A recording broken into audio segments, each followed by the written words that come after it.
سلامونه. د پاکستان د ملټري اسټابلیشمنت نوې قیادت بالخصوص د سمباجو په مشرۍ کې اهمې فیصلې کړي دي، کوم چې د عامو خلکو دپاره ډېرې ښې دي او بالخصوص د جمهوریت دپاره ښې دي. یو خو د ایس پی آر په سټرکچر کې د ایس پی آر په اخراجاتو کې کمی راوستل او د دې د زیاته ویزیبیلیټي او دغه سندرې او دغه ګانې او د دې د پی آر شپ چې کوم دی دا ویزیبیلیټي چې کوم ده دا محدود کول دي. اوس یې د بابر افتخار په ځای باندې احمد شریف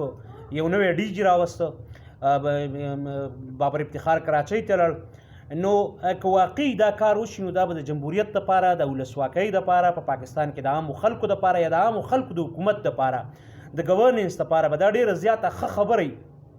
پکار ده چې زیات او لیډینګ رول په پاکستان کې د اطلاعاتو په شعبه کې د وزارت اطلاعات یا د سیویلینز وي. نو بیا به سړی ګیلم کولی شي د خپلو سیاسي خلکو نه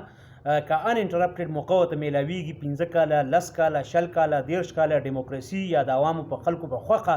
د خلکو د خواهشاتو مطابق که حکومت راځي او بیا نه پرفارم کوي یا آوټ پرفارم کوي، که ښه پرفارم کوي نو بنده به اپریسیشن کوي او که خراب پرفارم کوي نو سړی به تنقید کوي. او تنقید دپاره دا چې نن ټماټر، نن ډالر، نن پټرول پکار ده چې په عالمي مارکیټ کې ارزان شوي دي. نو په داسې خبرو بیا تنقید هم کولی شو، خو دا به هله یقیني کېږي کله چې په ملک کې د جمهوریت تسلسل او د جمهوریت د تسلسل دپاره په پاکستان کې د مقتدره ادارو یو طرف ته کېدل، سیټ ته کېدل او د هغې ویزیبیلیټي کمیدل دا ډېره زیاته ضروري ده. نو زما په نظر دا ډېر زیات لوی اقدامات دي چې موجوده چیف اف آرمي سټاف یې کوي او دا ډېرې ښې فیصلې دي. یعنې ښه فیصلې اپریشیټ کول پکار دي. په زوړ اسټابلیشمنټ یا په زوړ لیډرشپ چې کوم تنقید کېده د هغې شاته هم د هغې پولیټیسایز کېدلو یا د هغې ډېر زیات سیاسي کېدلو، په سیاست کې انټرونشن